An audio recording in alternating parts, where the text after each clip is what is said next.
Hello, everyone. Welcome, or I should say, really welcome to us for being back Yeah. with the We'll podcast. have to see how many people remember us. Right. Have We've you been gone. completely forgotten about us? Been gone for a long time.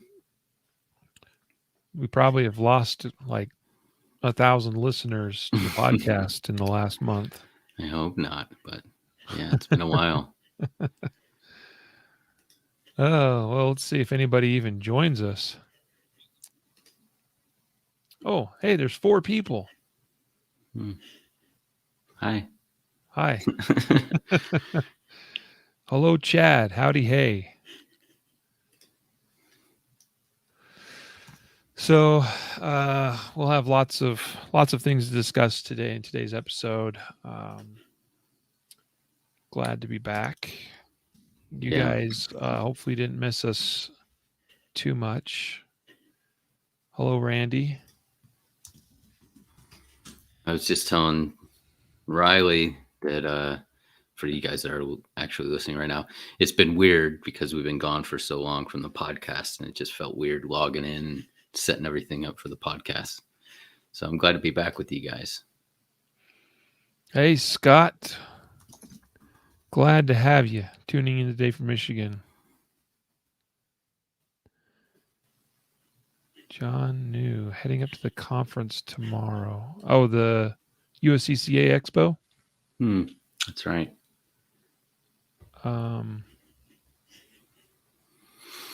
Yeah. I mean, conference, expo. What do I know? Unfortunately, John, you will not see us there this year. We will not be at the expo this year. Too much on our plate to execute at that show the way we need to if we were going to participate.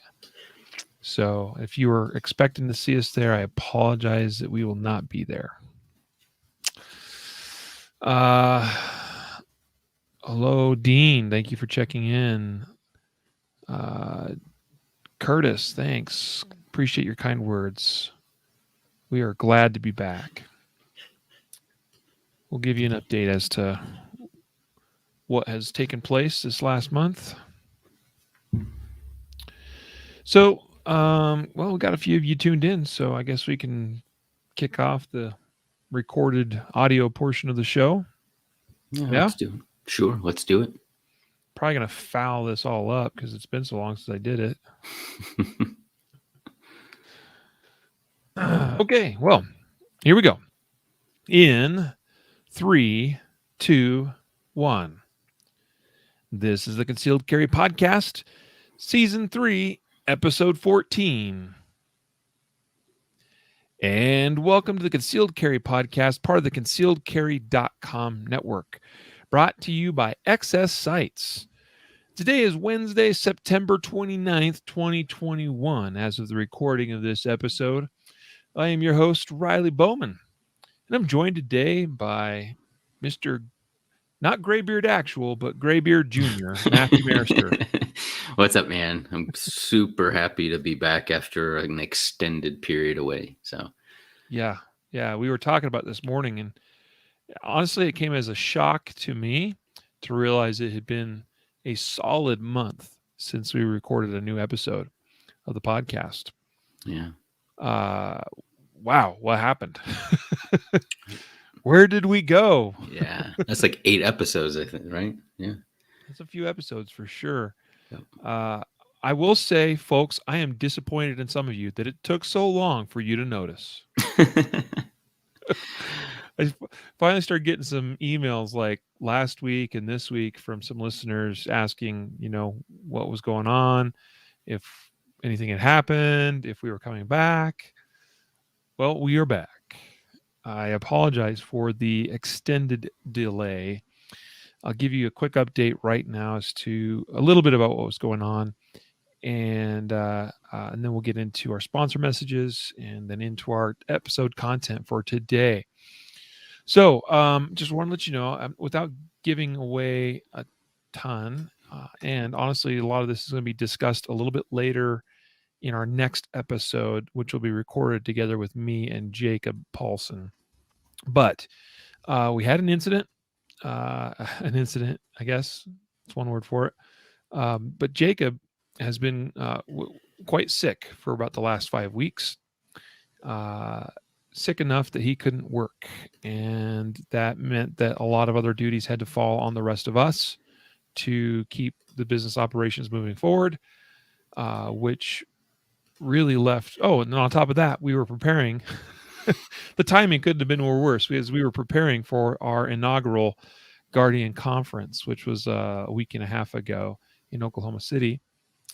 So just there was no time left for anything else. I remember scrambling right up to the last minute, literally just last minute. I mean, before we had to leave and depart for the conference, just to get everything ready.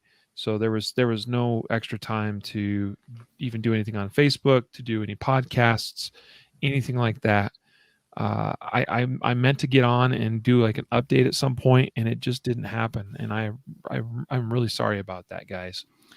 But we got the conference done. A couple of us had to turn right around and go the next week to Kansas for the Active Self-Protection National Conference, where myself and Brian McLaughlin from Mountain Man Medical were teaching, and we were also sponsors of that training conference.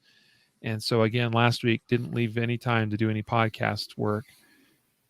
But here we are. We got all that behind us. Happy news is that Jacob is back home. He did spend some time in the hospital, but he is back, and he is also back working this week, which is a bit of a miracle. So we are back. The podcast is back. We are back better and bigger and stronger than ever. Sure. If anything, we're just excited to be back, and our desire to publish the podcast is renewed, with a renewed strength of sorts. So that's just a little bit of an update. Jacob is going to be on the podcast with me. Since we record these 2 at a time on Wednesdays afternoons, be later today. All right. So stand by for an episode with me and Jacob, and he will perhaps talk at greater length about some of that. So, and I certainly want to give him that opportunity to do that. I don't want to, step on his toes or say anything that I shouldn't say. Today's episode is sponsored and brought to you by CCW Safe. CCWSafe.com is the place to learn more about what they have to offer, to check out their different plans, whether you qualify for the Protector plan, if you are LE or military, or if you want to sign up for the Defender plan, or go all in and get the Ultimate plan. Boom, which is what I did right there.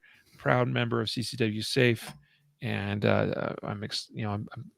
I sleep well at night knowing that I am a CCW Safe Ultimate plan member.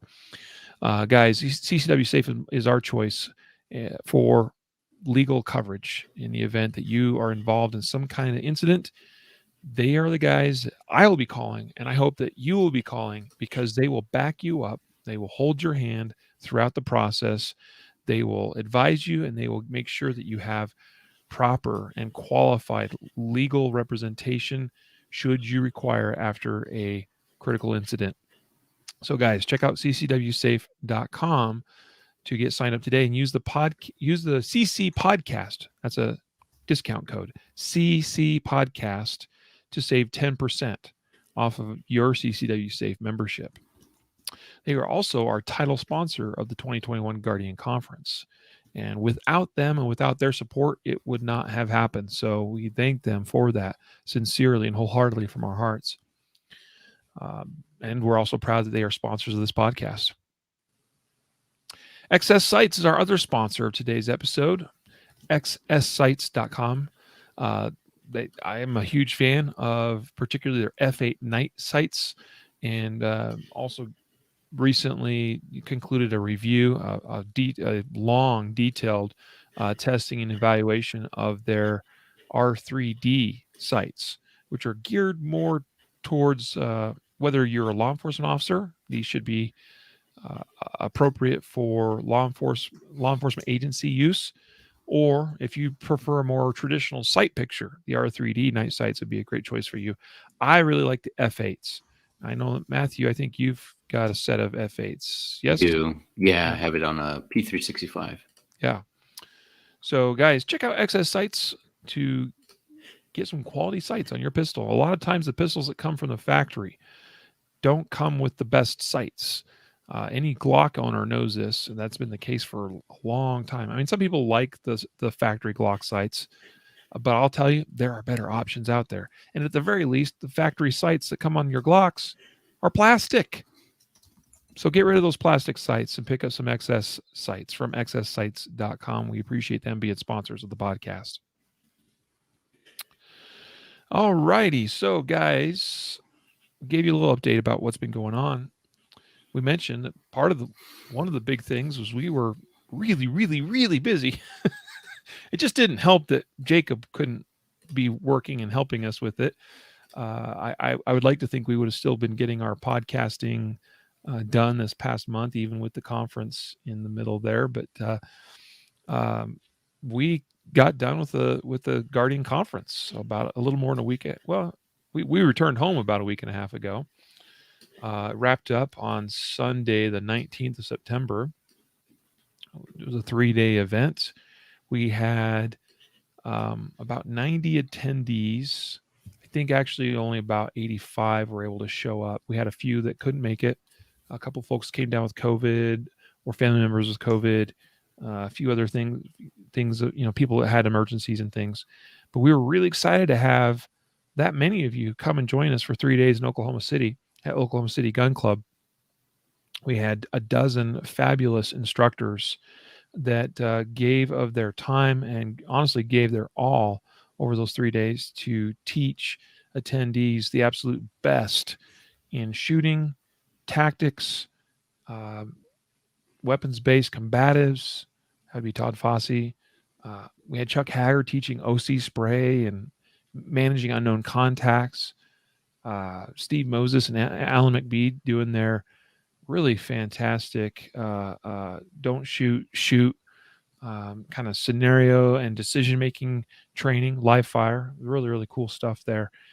Spencer Keepers. I mean, I'm not naming everybody, and I apologize. Matt Little, I'm actually sporting his shirt here today from Graybeard Actual. Matt Little and his wife Angela there teaching, doing amazing work. Jeff Gonzalez, right? Matthew, you taught a couple of classes. Mm-hmm. We had our own Brian McLaughlin from Mountain Medical teaching classes. We had, oh man, I know. Again, I know I'm missing, at least a couple of you, and I apologize for that. Brian Eastridge. Brian Eastridge, right, doing his Skill Builder 50 course. I will just say to those of you that are listening to the podcast that were in attendance at that, and I know Scott who's watching on Facebook was one of those that was there. We appreciate you guys for being there and for supporting the event. I was extremely humbled at the feedback we received from those of you in attendance because that feedback was overwhelmingly positive.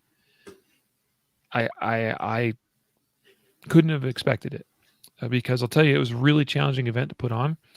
Number one, we had never done it before, so this was our first time, and we didn't know all the things that we would encounter. We didn't know all of the challenges that we would face in advance, but we did our best. And fortunately, our best, I think, for this first year event was good enough.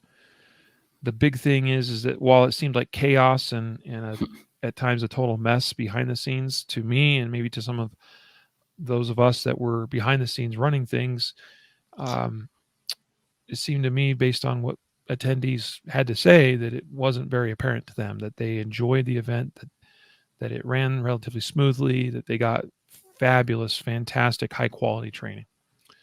So that was awesome. It was an awesome event. We missed many of you there. Would have liked to have had more of you there, and we intend on putting on the Guardian Conference again next year and making it bigger and better than ever. I'd like to have even more of you in attendance. So hopefully COVID won't play as much of a factor. That would be good. Hopefully travel's easier. Maybe cross fingers that fuel prices are better, ammo prices are better. Okay, all of that. But our commitment to you is we'll make it bigger and better than ever. We had amazing, honestly, almost like miracles that occurred at the event, such as realizing a bit at the last minute that we were not going to be able to do the live fire low light shooting courses that we had planned due to some changes with the venue. But we had very quickly Wilshire Gun or Wilshire Gun Club. I think they just go by Wilshire Gun. If you go to wilshiregun.com, that's L or WILSHIRE, wilshiregun.com. Those guys stepped up and let us use and take over two of their indoor shooting bays on Saturday night and do our low light classes. That was phenomenal. And I'll be honest, I think we're going to do the same thing again next year. We're already talking with Wilshire Gun about how to make that work and also how to make that bigger and better as well. So, what we wanted to do into this episode today, we didn't want to just like rehash or recap the event, and which might not be all that exciting for some of you, especially if you weren't in attendance, or for some of you that were in attendance, maybe that would be, maybe it was. You've had plenty of Guardian Conference because it was 3 long, hot days of training. And maybe you don't want to be reminded of some of that. I don't know.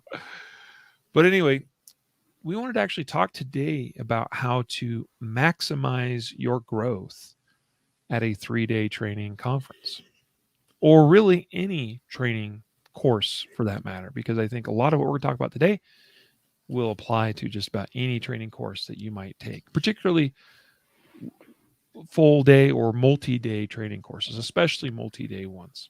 Mm-hmm. All right.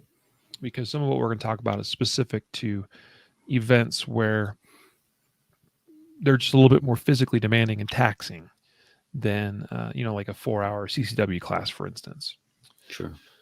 So there you go. That's the topic for today. Maximizing your growth at a 3-day training conference. All right. And so for those of you that will attend with us next year, in fact, I'm already planning that as of this moment, as we're recording this episode, that this episode is going to go out to, it's going to be sent, or maybe it'll be on the website for those of you that will attend our 2022 Guardian Conference as a heads up, and go listen to this episode and get your tips on how to maximize your training and your training growth at our next Guardian Conference. Anyway, Matthew, I'd like to hear from you first. I want to hear a little bit of your perspective about the Guardian Conference, and I want to hear your first, call it takeaway or whatever, regarding, how do we maximize our growth in a multi-day training event. Yeah, sure.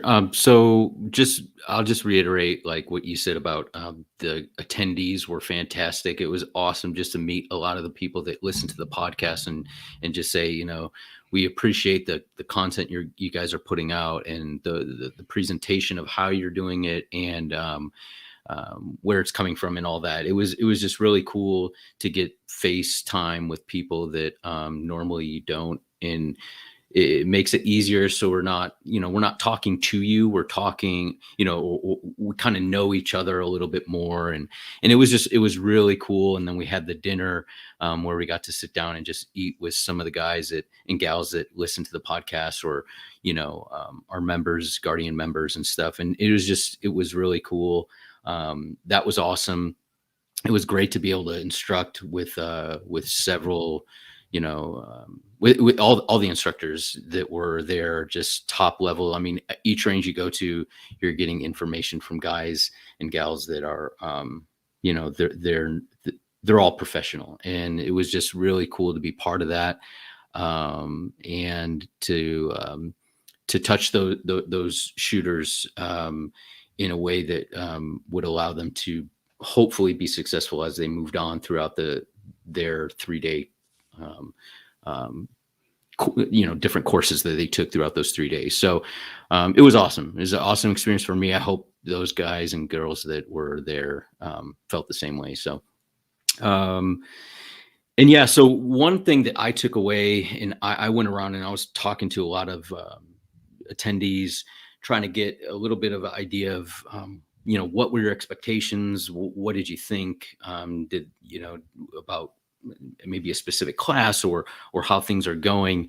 And my first one came from a couple of people I was talking to at different times, and then they kind of reiterated the same thing. So one of the things that threw them off, or that was something that they pointed out to me, they identified themselves as kind of newer shooters, and they said, it's interesting. We've never taken a multi-day courses from different instructors. And they said it was kind of difficult for us sometimes to go from one instructor who teaches one way, and then, an hour later, you go to another class and another top-notch instructor, right, is teaching something different and saying, okay, well, don't do it that way, do it this way, or perceiving that they were saying, forget everything you learned type thing, right? And so the question was, how do we navigate that? How do we know what we're supposed to be learning if there are differences in what's being taught? And so I thought that was interesting. It was something that I honestly didn't think about when we do multi-day courses. Normally it's the same instructor teaching every day. And you might have assistant instructors who maybe say things differently, a little bit differently, but typically the curriculum or the approach is pretty consistent. And so I guess if you went to the course and you were thinking the same thing, or you haven't been to a lot of different instruction from different instructors, then I guess my advice, and then you can chime in, Riley, as well. But just overall, my advice would be, there are different ways of doing things. There are different methodologies of teaching, and some instructors may be teaching the same thing, but they may be focusing on a different aspect of it. For example, grip. Instructors may be teaching grip the same way, but maybe they say it differently, or maybe they're just focusing on a different aspect of grip, or based on the type of class it is, or what they're trying to really hammer home for the student for their specific class. So it might not always be something that's totally different. It might just seem different. And if it is totally different, right, there are different methodologies, thumbs high, or, maybe somebody's not teaching a thumbs high grip. But for example, to stay on the grip analogy, try it out. If you're on the range and you're paying for time with this instructor, and try it out and ask questions. Why do you teach this way rather than this? I've been taught this, and is there a benefit of doing it this way? And try it out. And at the end of the day, you take different aspects of each instructor, how they taught, what clicked, what didn't seem to work, and you take what works, and the rest you kind of pass off to the side, and maybe you come back to it on a day where you're training on yourself, and you say, hey, by yourself, and maybe you say, let me try this out. But don't get so wrapped up in, I have to follow one instructor's way of doing things.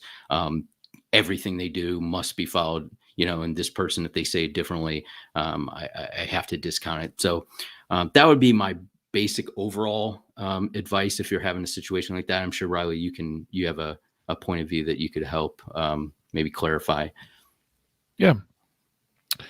And you wrote an article about this actually on concealedcarry.com, and you touched on this very thing, which the title of that is Different Instructors, Different Fundamentals, Which One is Right? So if you guys want to go look that up, we can try to make sure we put that article in the show notes of this episode too. So, I'm familiar with this concept, if you will, this idea, this sometimes it's almost a complaint. I don't know that anybody necessarily at our event was complaining about this. No, not at all. But asking the question about, well, what do I do? I just went to this block over here, and they said this, and then I went over to this block with this instructor, and they said that, and they seem to be contradicting each other, or something to that effect. So I'll say this much. First of all, instructors that were selected for the 2021 Guardian Conference, they all come from different backgrounds, different levels of different types of experience, right? some of them even have varying degrees of actual shooting skill. Okay. But, and to be clear, there are certain instructors that taught at our conference this year that I don't 100% fully agree with on certain things. All right. And they probably don't agree 100% with some of the stuff that I teach. All right. So, to me, I would be remiss if we put together a lineup of instructors for our conference that were all exactly the same. I think that would not be doing anybody a service. And then it just becomes one big giant echo chamber. So, on the one hand, it sounds nice to have things be consistent across the board from instructor to instructor, but that's not what it's about. I think we do a conference like this so we can expose ourselves to a variety of methodologies and styles of teaching and all kinds of things. But it is challenging, particularly for someone that is a lesser skilled or more of a developing shooter, that maybe they don't quite know who they are yet as a shooter. And so therefore they don't quite have the, call them the fundamentals, I suppose, totally locked down in their own world.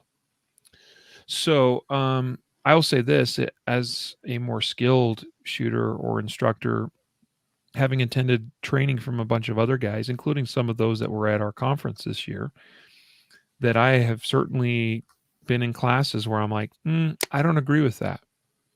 Okay. But here's the opportunity that it has created for me. When I hear things or see things done differently, it gives me an opportunity to ask the question of, well, is the way I do it really the better way, particularly for me?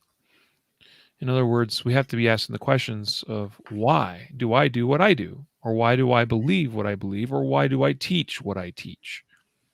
All right. We should know the whys behind the things that we do. And that's really the big takeaway from this. Now, again, maybe you're a bit newer, fresher, developing, and it's harder for you to really understand some of those whys because you're still discovering.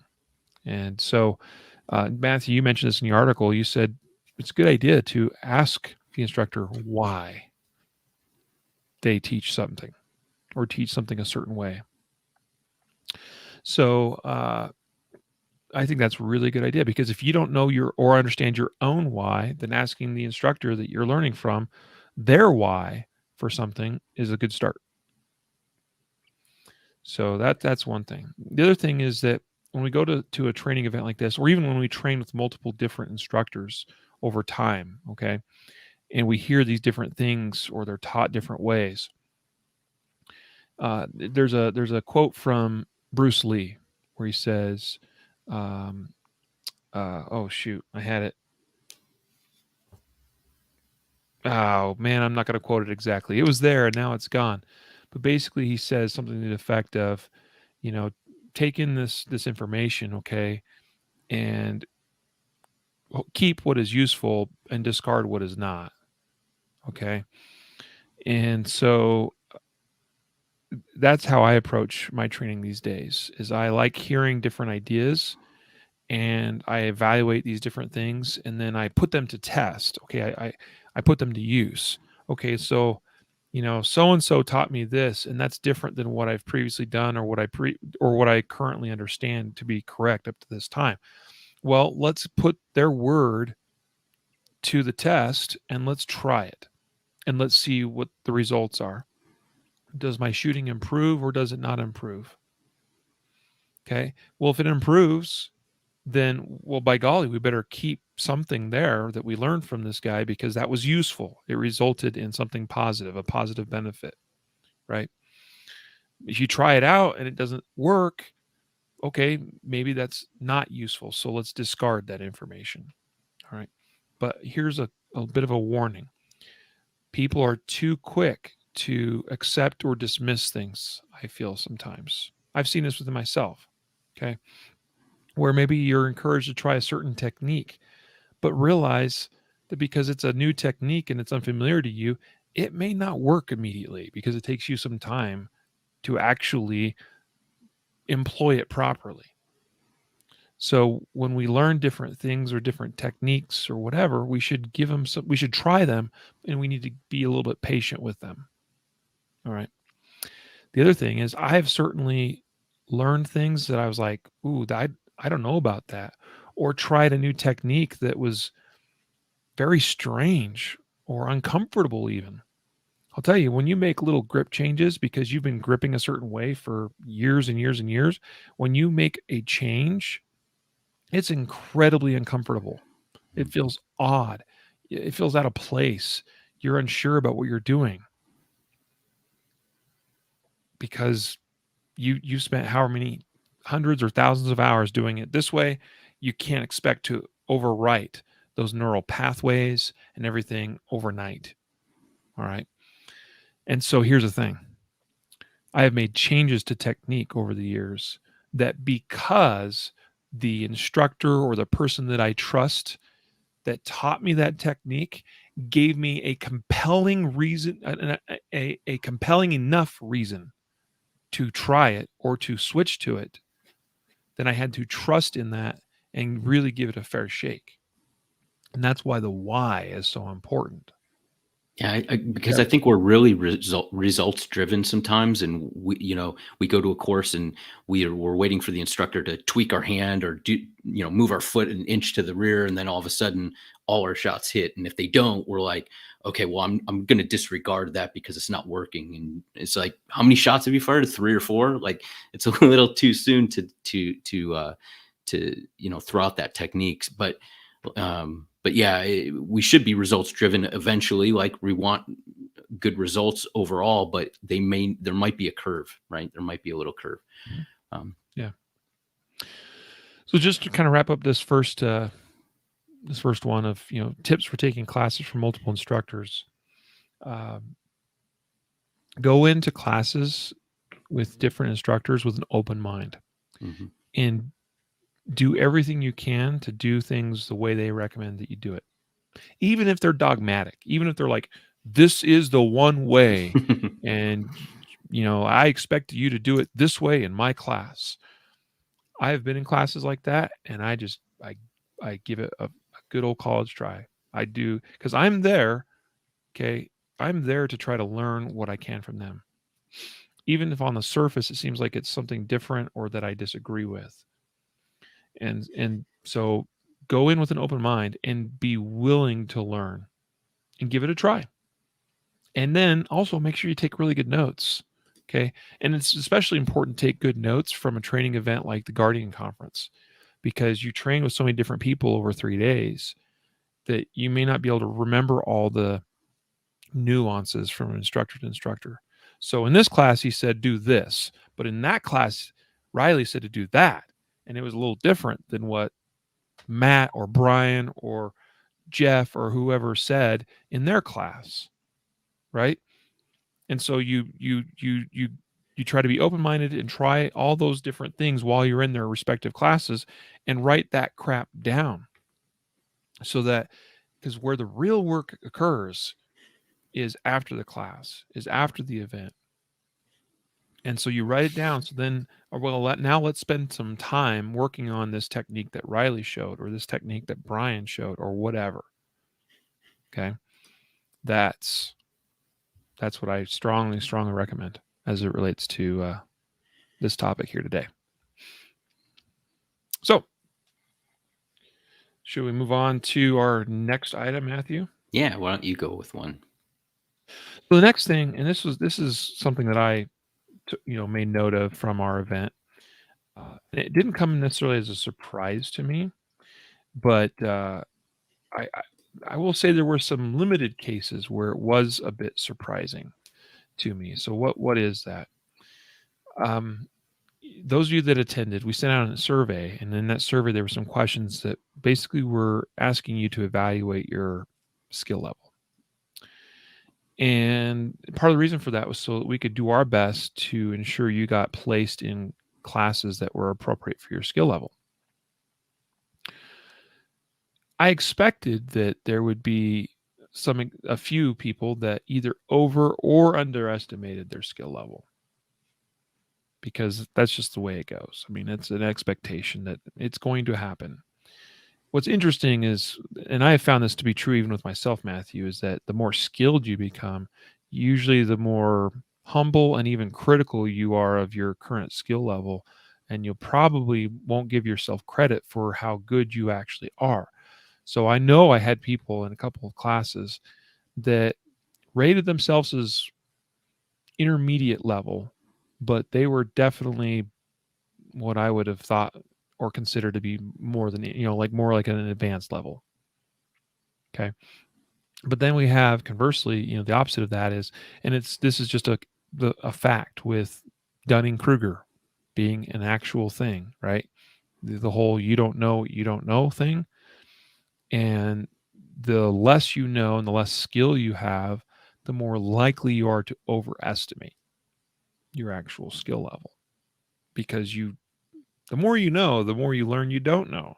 And that's the piece that keeps you humble. And that's the piece that helps you evaluate where you actually are a little bit more accurately. But early on, that's really hard to do. So anyway, what this tip is to take classes that are appropriate for your skill level. Now, again, this is true of whether you're coming to a guardian conference or attending any training course of any sort. If a training class has any prerequisites or any recommendations like, hey, you should be a certain skill level before you take this class, that's really, really, really important that you do your absolute best to only sign up for those classes that are appropriate for your skill level. Now, I'll give you an example. Like my 2-day pistol intelligence class. I don't say that like I don't turn anybody away from that class, but on my website and in the description of that course, I mention, that it's intended for people that kind of already got the fundamentals figured out. And I give an example using a specific drill. In fact, it's Gila Hayes's 5x5 drill. And I say you should be able to shoot at this level and pass this drill consistently before you come to my class. I say should. Again, I don't turn anybody away. But should, because here's why this is so important, why we should take classes appropriate for our skill level. We will get more out of them if we are taking classes that match us better. All right. So when you have someone that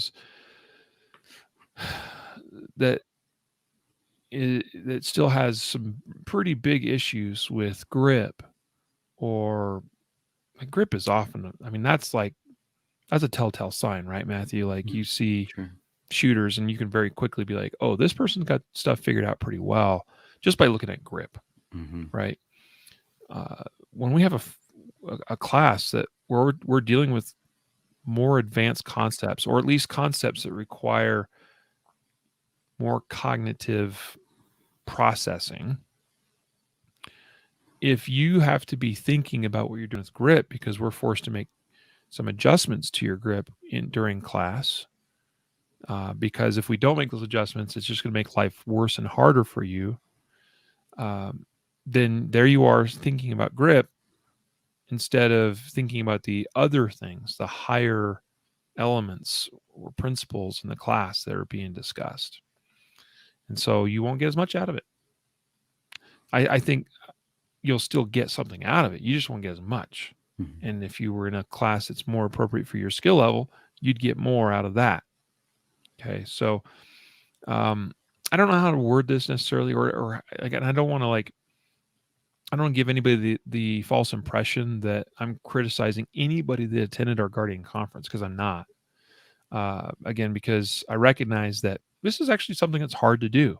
Like I actually encountered this, Matthew, in a recent discussion with it was a random conversation with somebody I met sitting next to me at dinner.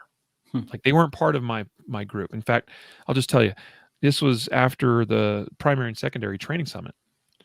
And I went out to dinner with like Scott Jedlinski, AJ Zito, Bill Blowers, Mark Smith. I mean, I'm trying to think who else was in our group, but these are all like high level shooters, and instructors. Okay. And we're having dinner and we're having a good time and our conversation was lively. And just to the side of me was a young lady with her boyfriend, I think, having dinner. And she kept kind of looking our way a little bit. I think she was a bit amused and even curious about who we were and what we were talking about. And at one point, she kind of leaned over. She's like, "Well, who are you guys? And like, what are you doing?" Kind of thing. So we had this conversation. And I don't need to get into the weeds about all this, but one of the questions she asked, and it was a really interesting question, especially to a group of accomplished shooters and instructors. And she asked, what constitutes a, what was the word she used? A sharpshooter. Like, what is the definition of a sharpshooter? You know, and it was kind of like you could have asked, what is the definition of a marksman, or what's the definition of an expert or a master, kind of thing. You know, it was a really interesting question because we kind of actually looked at each other and we're like, how do we define this? You know, partly because you do have certain, you know, you've got military qualifications, right? You shoot a course of fire and you might classify or qualify as a sharpshooter or an expert or whatever. You got IDPA classifications that use terms like that as well: expert, marksman, sharpshooter, master, and so forth. Okay. And then you got a USPSA that doesn't use the sharpshooter or expert terminology, but uses things like master or grandmaster. And so, and into each of these organizations or disciplines, some of those words, those semantics might be a little bit different, right? But at the end of the day, it was basically classifying like, and it was to each of us sort of asking the question of like, how good are you really? And that's a harder thing to answer. Although what is helpful is being able to say things like, well, I'm a USPSA masterclass shooter. And other people in the know, other people that know what that means, they know what that means. And if someone tells me I'm a USPSA B class shooter, I have a very clear understanding of what that looks like because I've seen a lot of B class shooters and I know, and I was one once upon a time. And so like I know what they're capable of and what their skill level and their skill sets are like. So I know I tend to get into the weeds, and here I'm getting into the weeds, but this is a really fascinating conversation that I think caused us all to reflect a little bit on who are we as shooters. And that is more difficult to answer than people realize a lot of times, especially if you don't hold a certain designation or classification from from a recognized, you know, organization of sorts that has a determined or defined, you know, level classification of skills. Mm-hmm. So, but anyway, the important thing here is to make sure, I think, that we're as honest as we can be with ourselves, because it's only going to serve us better in the long run in terms of making sure we're taking and getting the training that we really truly need. Yeah. The only thing I would add to that is, if you're unsure, if you're unsure, a lot of times you'll read the class description and it'll come up with a whole bunch of different, jargon and things that you're going to learn. And you might be intimidated by what's being taught and think, oh, that class is way too high level. If you're not sure, I mean, what I would recommend is call the instructor. I've had people call me and say, hey, what is this class? I've done this, and this. I've trained here and here. I've spent this many hours training. Is this going to be an appropriate class for me? I love that, because now I know I can have a conversation with the student that's coming in and saying, yeah, this is a good class, or no, you know what, like this would be a better class for you. And so if you're going to a multi course conference, or it's just a class that you're going to sign up for off the internet or through another instructor, and you're reading the class description, you're not quite sure if that's for you, too low, too high, call the instructor. And I guarantee you that you'll come away with that, with an idea of if this class is for you or not, because the instructor is not going to place you in a class that is way below your skill set or above your skill set. Absolutely. That's a great recommendation. Yeah. Well, Matthew, What's the next thing on our list here? Yeah, I'll go quickly with this one. This was kind of exposed. You mentioned about the heat at the conference. It was hot. There were no clouds in the sky. It was just sunlight all the time, and it was hot.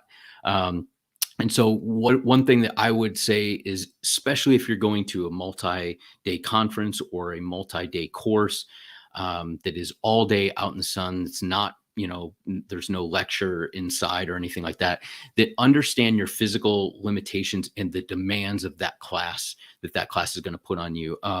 Not to say that anybody that was at the conference was out of their element or anything, but a class that is taken, if you're outdoors for 4 hours shooting in 70-degree temperature with overcast skies or something, that's completely different than taking a class when it's 93 degrees with no cloud cover and anything.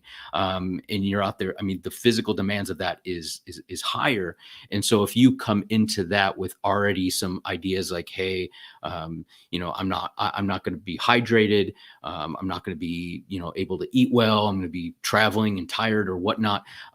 Take that into consideration. And also at the same time, if you do know that it's going to be a long day course, make sure you are hydrated, that you're eating beforehand, that you have snacks in your bag that you can eat on the go continually, kind of giving yourself some calories and some water and stuff like that, because the last thing you want to do is have to pay for a class and then sit out and just observe.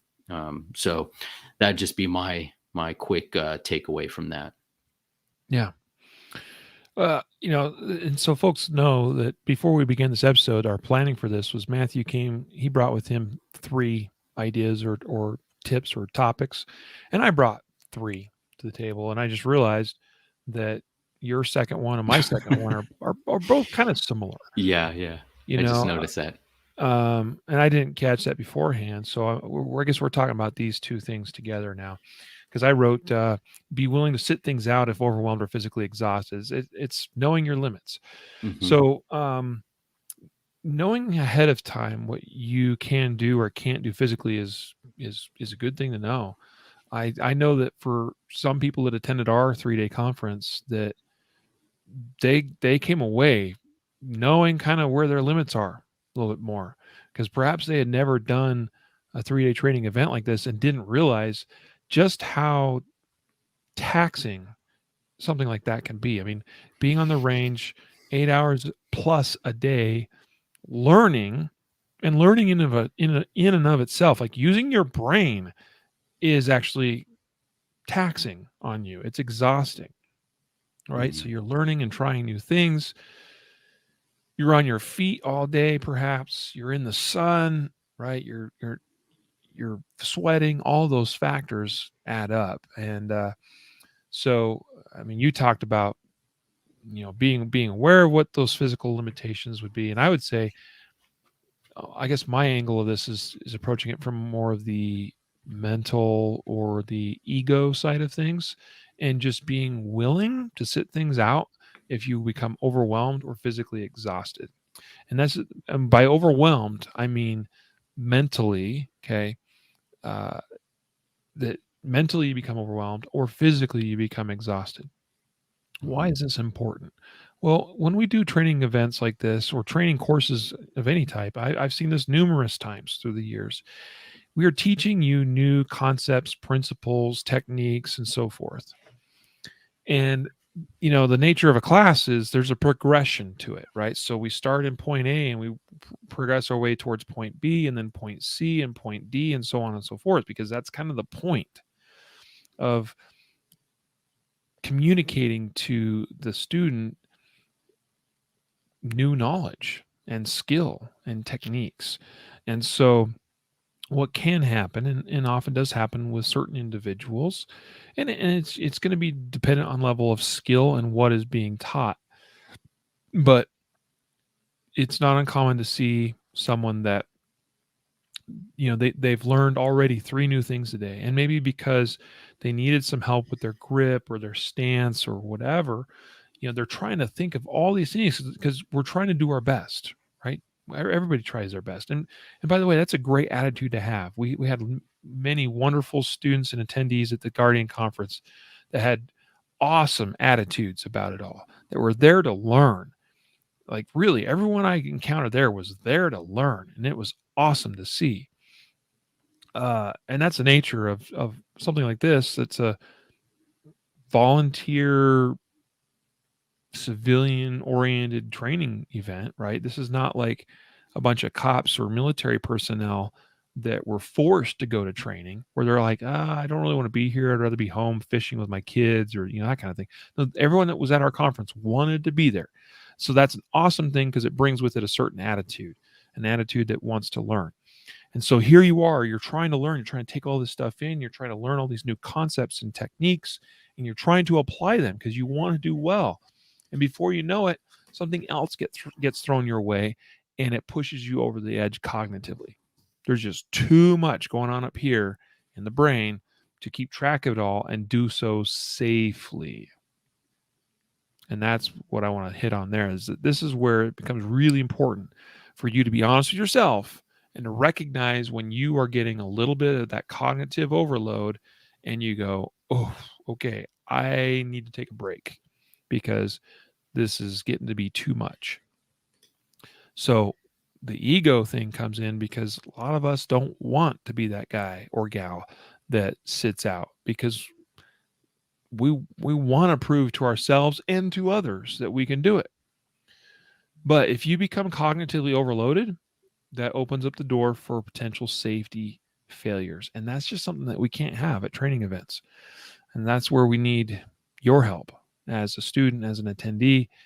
I say we from the perspective of instructors, to make sure that you know your limits, okay, in terms of that mental capacity to sit down when it's become too much, or to ask for help. Sometimes it's just that we just need to get you back on track. And, I had to do that recently at the Active Self-Protection National Conference I was teaching at. And I was actually working as an assistant instructor for another instructor for part of that. And I had a student that definitely hit that cognitive overload point. And he knew it, but he knew it a little bit too late, because already some of the safety was starting to become an issue. Okay. Because I had him stop. I said, okay, you need to stop right there. We're getting a little bit sideways with the gun. Okay. If I let you keep going, like, you're going to end up pointing that at yourself or pointing at somebody else. We just can't have that happen. Right. That kind of thing. And I said that. I said, stop, let's take a break. And he realizes, oh, you're right, I am way in over my head. And even then I could tell he just couldn't quite process of what to do next. And it's like, look, it's okay. It is okay. Let's just take a breather. Okay. Take a couple deep breaths.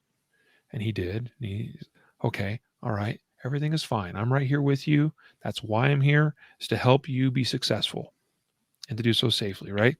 And we got him back on track. And it actually didn't take too much. He got overwhelmed, had to step back, take a couple deep breaths, and then he got back on track. And he did fine the rest of the class. Now, on the other side of this, if you hit that physical exhaustion limit, that also you need to be looking for and recognizing and taking those timeouts if you need to. And I applaud. I had a couple of students over the 3 days at the Guardian Conference.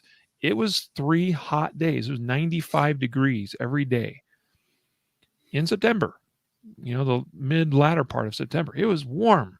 It was very, very, very warm.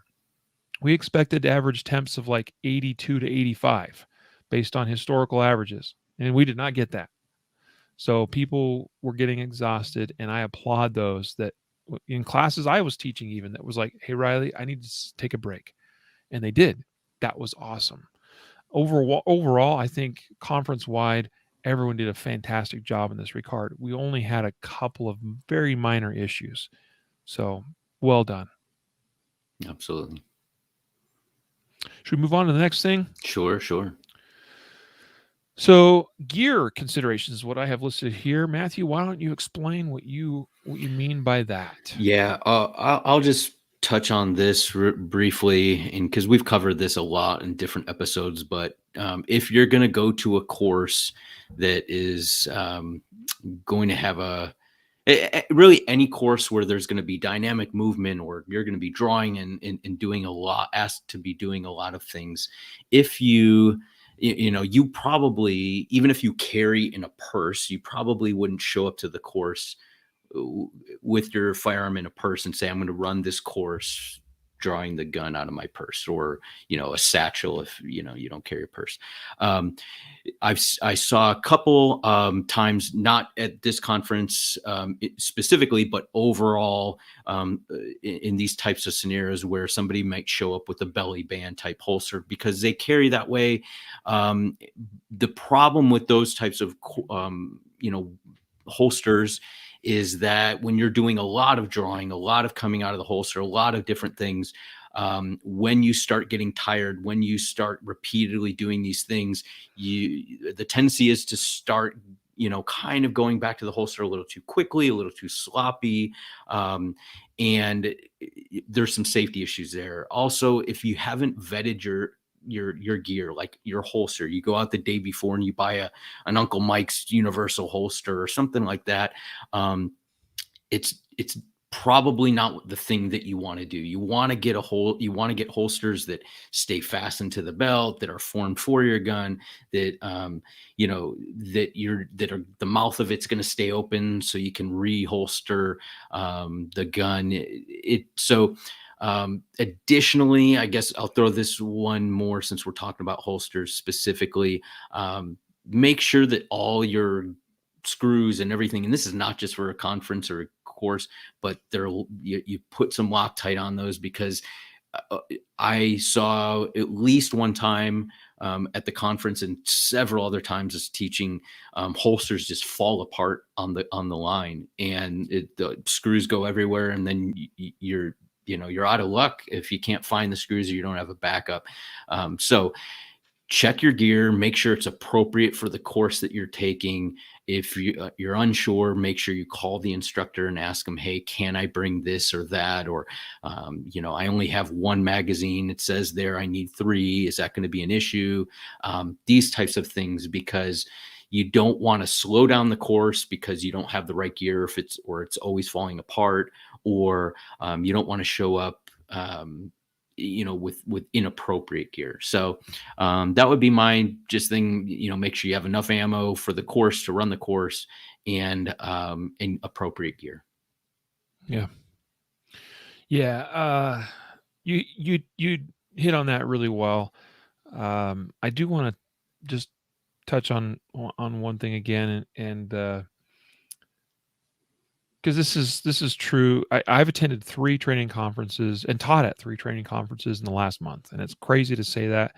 I never imagined in my life I would be in that position to teach at 3 training conferences, almost back to back to back. I had just a 2-week break between the primary and secondary one and our own, which was a good thing because I needed that 2-week break to actually prepare for our own. The common thing that I saw over those 3 conferences was that those that I had the biggest issues with, from more of a safety perspective, when it came to reholstering their guns, were all hybrid holsters.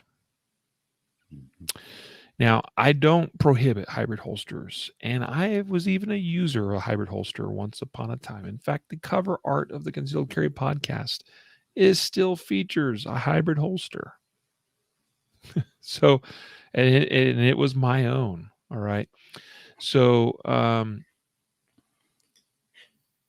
I don't prohibit them. I do believe they can be safely used, but I prefer not to see them. Prefer not. Okay, because most of the issues that I've encountered the last month at 3 different training conferences, and it was common amongst all 3, is that those, as an instructor, as I'm observing, and I'm like, ooh, ooh, ooh, ooh, and I usually had words for them, because it usually looks like this. The hybrid holster sits a little bit behind the hip, and perhaps you have a cover garment involved, right? Not everybody did, but some did, right? But this is the common thing. I'm going back to the holster. I'm pulling up my shirt to get the cover garment out of the way, and it's back there, and I don't have the mobility to really turn and look and see my way into the holster very effectively. And then I'm back there kind of dancing around with the gun, trying to find the opening. And meanwhile, because I get distracted by that, that maybe my hand slips on the cover garment shirt, and now that shirt's kind of getting into the way of the opening of the holster, and it just becomes like this cascading series of potential pitfalls, and it can get sideways really fast. Sideways by meaning that it's very easy for some of those cascading errors to compound and turn into a big time safety issue. And so I know some of you are probably not very happy with me that you may feel like I'm calling you out if you're a hybrid holster user. Again, I don't prohibit them. You want to use them, you want to come to my training conference with them, that's fine. But there's a reason why some of us have moved on from hybrid holsters. Okay, because most of us have been there and done that at one time. So just ask yourself the question, why are they no longer using that if it's so great? Just a thought, just something to think about. Anyway, hopefully I didn't hurt too many feelings with that. Let's see.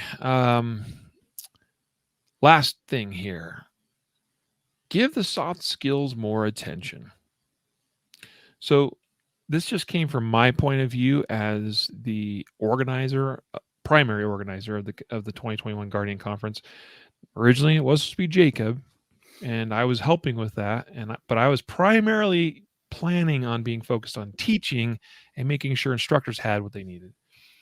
But instead, I had to do a lot more stuff.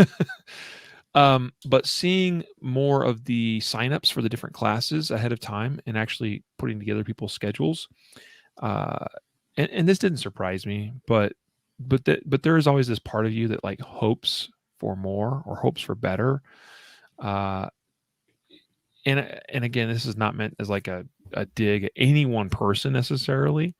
Some of you will go, "Oh, yep, that's me," but that's okay. All right, because we all have different needs, and I respect that as well. But I put this out there for your consideration, and what that is, we saw out of our most popular courses at the conference, they were all shooting courses. And the least popular ones were ones that did not involve pews, pewing, okay? Or what I would call more of the soft skills in this case.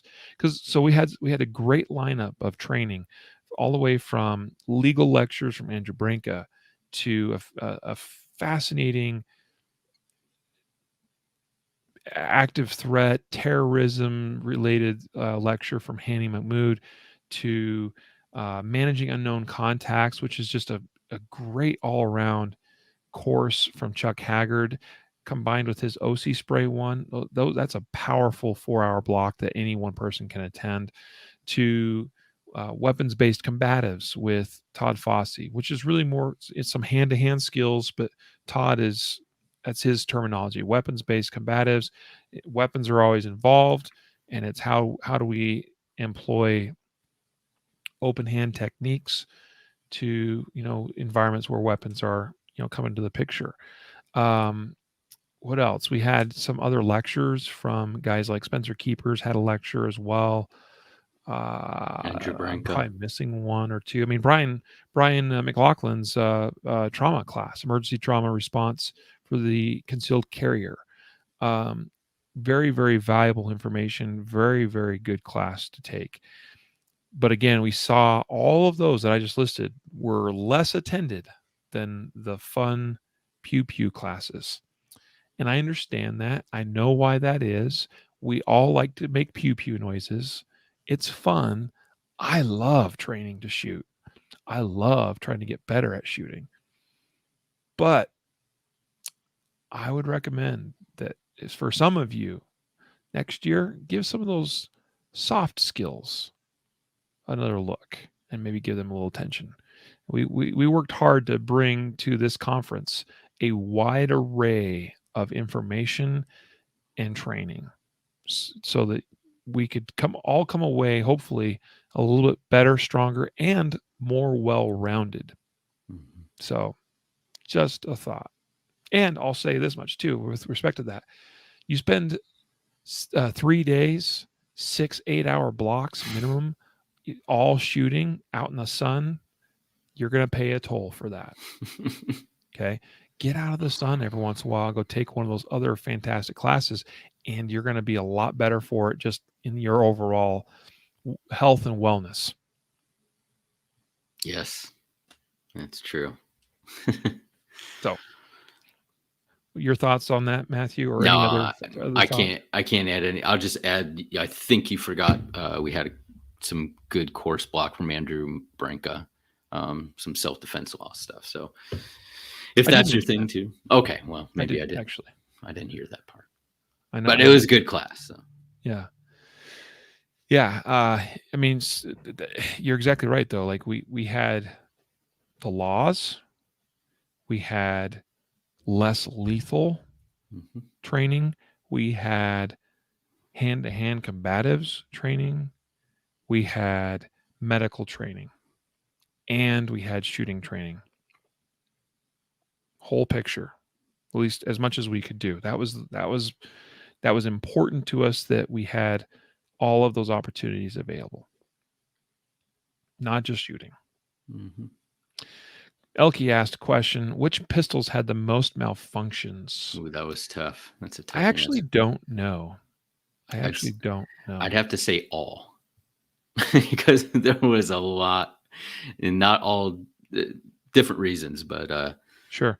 Yeah, I saw. a lot of dry I guns. didn't keep close enough track, Elke, to notice a specific trend with certain brands or types of pistols. I definitely saw a few from multiple different types. And so, in what it seemed to be, at least there's one that stands out in my mind that was more. There was one pistol in particular that had issues, and it was in fact a Glock. Okay, but it was very much apparent that it was that pistol specifically. So sometimes that's just the way it goes, and that could be a maintenance related issue, right? Like maybe that pistol's been shot 20,000 rounds and it has never had a recoil spring changed or an extractor changed or that kind of thing. Okay. So I saw a lot of dry guns too. yeah, lube related issues. Sean's commenting on YouTube. He's absolutely correct about that. Mm-hmm. Definitely saw a lot of issues with that. So yeah, make sure your guns are lubricated. Make sure. I see that in all the classes I teach. Sure. I've never not seen that in somebody shows up inevitably that has a gun that has a hiccup or two, and it's almost always lubrication can be fixed. And the others are guns that are not maintained properly. And when I say there's lubrication and there's maintenance, and maintenance is wear and tear parts not being replaced and they should be. So we had a gun that had some failures to extract, and almost certainly that's a extractor related issue. I would guess on that particular one. So yeah, a lot of different malfunctions. Some were ammo related. That's true. Some were lubrication related. Some were maintenance related. Is the way it goes. Didn't see much, at least in the classes I had, where it was like what I would have considered to be a gun quality issue. Most everybody was running decent equipment as far as the guns were concerned. So anyway, we had a great time, guys. We're over time, so it's time to start wrapping this up. I hope we just gave you 6 items, 6 tips, we'll call them, for how to maximize your growth at a 3-day training conference or event or any training course for that matter. Okay, making sure that when you take classes from multiple instructors, that you go in with an open mind and you apply things the best that you can, and take notes, and then spend time with those things that you learn in those classes to see what actually does work best for you. All right, taking classes that are appropriate for your skill level, making sure you understand your physical limits, and also recognizing when you've hit your limits, whether physically or mentally. Okay, and that you have the courage to sit out when you do hit those limits, because that's best for you and your health, but also your and others' safety. Gear considerations. Okay, making sure that you got your gear sorted out. One of the great things about training events, though, and that's the thing, you might show up and you might have gear failures, and that's okay because I'd rather you experience that in a training environment than experience it in the real life environment. And that's always a win when you show up. And I've had that happen. I've taken training courses where I quickly realized during that training course, like, this is not working. Theoretically, I thought this piece of gear was going to be awesome, and it is not working. I've got to do something about that and fix that. That is a part of the reason why we should train and train often and train regularly, so that we're more or less pressure testing our equipment. And then finally, giving the soft skills more attention. Don't overlooking things like the law, medical, less lethal, hand-to-hand skills, et cetera, et cetera. It's fun to make pews and pew noise, but let's make sure we don't overlook the other important skills as well. We got to announce a giveaway winner, guys. Don't forget, we do have our weekly podcast giveaway, and it is up and it is running. This week's winner we're going to announce in just a minute, but if you want to make sure you're signed up for next week's prize, which will be for a pack of dummy ammo from Ready Up Gear, that'll be awesome. All right, it'll be a 5-pack of I think what we have is 9mm and 223. 9mm is actually out of stock right now, but we'll be back in stock hopefully soon with that. But we're going to give away some dummy ammo to a lucky winner.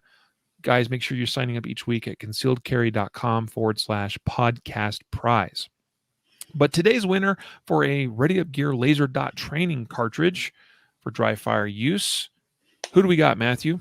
This week's winner is Shane with the last name I. Shane I. You have won Ready Up Gear Laser Dot Trainer, which is a fantastic dry fire training tool.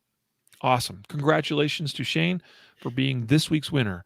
We'll get that Ready Up Gear Laser Dot Trainer shipped out to you as soon as you respond to the email that Matthew would have sent acknowledging that you are a winner. So yes. Congratulations, guys. We will be back a little bit later today for the live recording of the episode with me and Jacob Paulson. That'll be, when that gets published on the podcast feed, maybe a little different time than just simply later today. We'll see. But we're going to work on getting these 2 episodes that we're recording today published as soon as possible, because we know you guys have been waiting anxiously for the podcast to come back online. So, guys, it's time for us to sign on out of here. Matthew, thank you for doing this with me. Thank you, sir. Thank you. So until next time, don't forget to train right, train often, and train safe so you can fight hard, fight fast, and fight true. Take care.